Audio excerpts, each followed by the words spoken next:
Good morning, people. Welcome along. Just a quick rant this morning, and then I'll probably do a longer one this afternoon.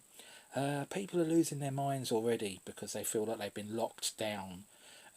Just over 12 hours after we got Boris's news thing last night, we're not on fucking lockdown. We've been told to act more sensibly. We've been told to pretty much do what we've been told to do from the beginning, but just enforced it a bit more stricter. So, we're not on lockdown where we can't do anything. Essential supplies from the shops we can still get. We can still exercise, providing we only do it with the people that we're kind of sharing a house with, and we keep the kind of 6 feet away from people. So, it's not as if we've been locked away in a cellar or something somewhere. For fuck's sake, people, calm down. We've been asked to do this stuff for not for your own good, but for everyone's good. If we can shave 2, 3, 4 weeks off of how long we have to suffer for this by just doing these few simple tasks, surely it's worth it. Surely to save people's lives, it's fucking worth it.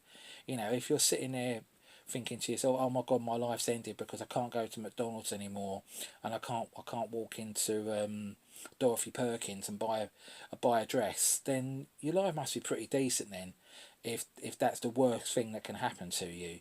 On the thing with shops, hopefully by the time I've recorded this, Sports Direct have stepped down from their thing to say that they consider themselves to be an essential service that needs to stay open.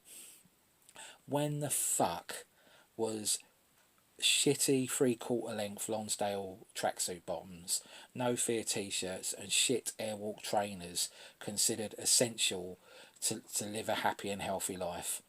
For fuck's sake, Mike Ashley, shut your shops down. You don't need to have them open.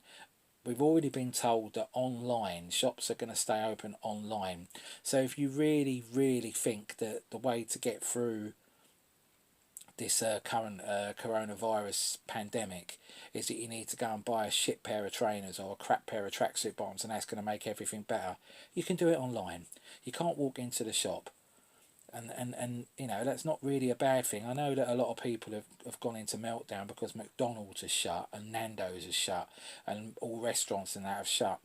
Would it really fucking hurt that we do this for a few months to try and kind of, as they say, flatten the upward curve and make it so that the NHS are in a situation that they can cope with, rather than just totally ignore it, walk around oblivious, spreading it around to each other, delaying it by even more months, putting more strain on the NHS. The poor people working in these hospitals are at more risk than anyone else. So surely if we can try and do something to mean that their job isn't as hard, we should be doing this thing because the NHS look after us.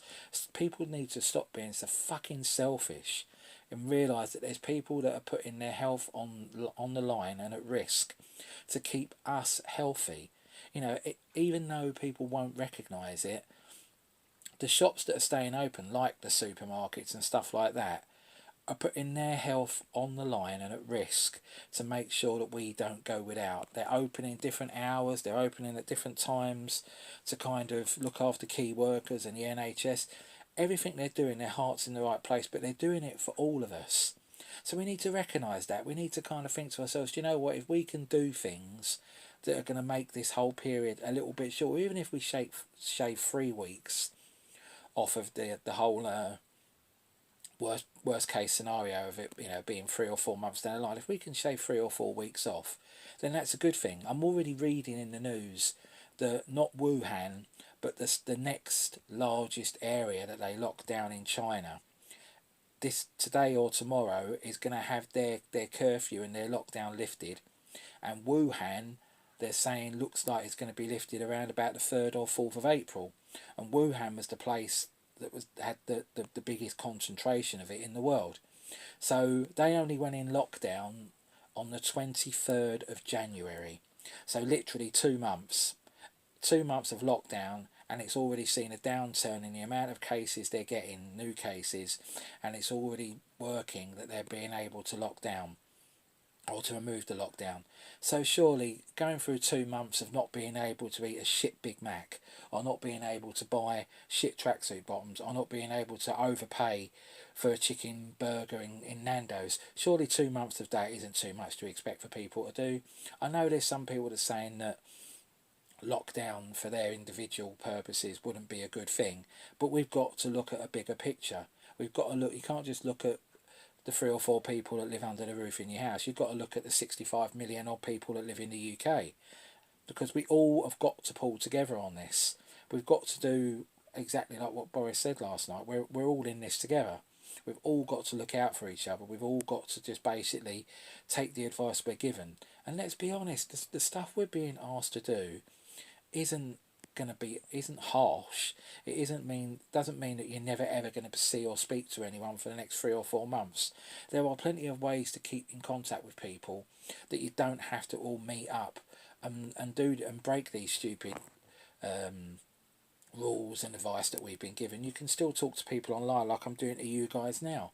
You can FaceTime people, you can WhatsApp people, video calls, you can go online. I think Skype still works.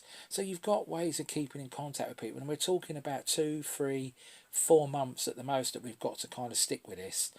And then we could see a downturn in it. We could flatten down this upward curve, or even turn away the tide and not have the expected boom of it that they're saying, in about 3 or 4 weeks' time we're going to hit our worst period. We might even be able to shave some of that and not be as bad. But unfortunately, we are going to get dickheads that won't do anything they're told. They're just like that. Whenever people are given instructions, please don't do this, please don't do that, they're the first to jump up and say, I'm not going to do it, just for the sake that they're absolute twats. And they're the people that hopefully, if the police have been given power to enforce these things, just get them off the streets, just basically force them off the streets. My little worry I do have is you are going to get the dickhead protesters that just like to protest against everything, deliberately setting up these things so the police are going to be stretched just to protest against something, because there's nothing else to protest about at the moment. With that, I've said this before and I'll say it again, that's what we've got water cannons for. Just blitz and water cannon these stupid twats off the street. Because together, and I never ever thought in a million years, from a guy that looked like an absolute twonk, abseiling with a Union Jack crash helmet on and looking like an absolute idiot getting stuck in mid-air, I wouldn't sit there from watching that and thinking now that he's going to be the Prime Minister of our country and he's going to have to deal with the worst case scenario that's happened to this country since World War II. And he seems to be handling it quite well, I've got to be honest. Or whatever anyone does, whatever government would have been in power, people were going to knock them for not doing enough or doing too much. So you can't win in this situation. But what he's doing and the people around him are doing are fine. It don't help when you get dickheads like Piers Morgan just seeking attention and using this whole thing just to grab media attention and say, look at me, everybody. Why invite someone onto a TV show to ask them questions, and then when they try to answer, continually shout over them and not let them answer, and then at the end say, well, you never answered any of my questions? Well, of course he fucking didn't, because you were too busy trying to show off in front of the cameras. He's like a child. Piers Morgan is exactly like one of these kids that everyone used to have at school that sits at the back of the class making noises and doing stupid things just to gain attention, but absolutely serves no purpose in a positive way. So someone just needs to tell him to shut the fuck up. Because, okay, if he thinks he can handle this any better, come up with some proper suggestions then. Come up with some real reasoning of how we can get people to behave themselves. Don't just literally invite people onto your show just so that you can shout over the top of them and try and look like the big man. It's dickheads like him that are going to make this difficult, because they're full of this is wrong, this is wrong, this is wrong, this is wrong, but they've got no answers for anything. They just want to criticise what everyone does, but they've got no fucking answers for anything.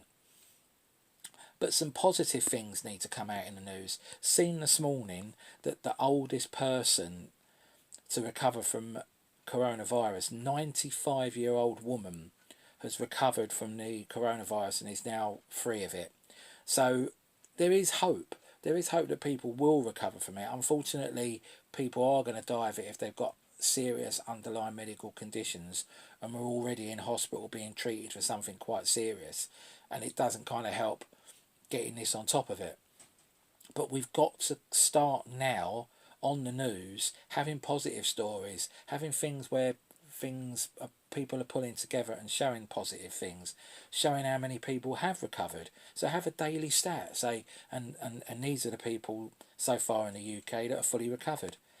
I don't know how true it is, and don't hold me to it, but I have read and heard that some people might have a natural immunity to this virus, and they'll be able to, they won't actually get it. So what we need to do is we need to start testing to find out who these people are, because if there are people that are naturally immune to getting it, then we can get them to start doing the jobs where they're working with people, because they're not going to catch it, and we can start lifting the lightening the load on the people that are risking their health. I don't know how true it is. I want to get it checked out, but I've heard a few different kind of scientists saying that there's two tests you can do. You can test to see if you've got it, and you can test to see if you're immune to it. So if this is true, surely we should be testing people to see if they're people that are naturally immune to it, and then we can get them to start helping the people that are trying to get people better, because if they're immune, you're not putting them at risk.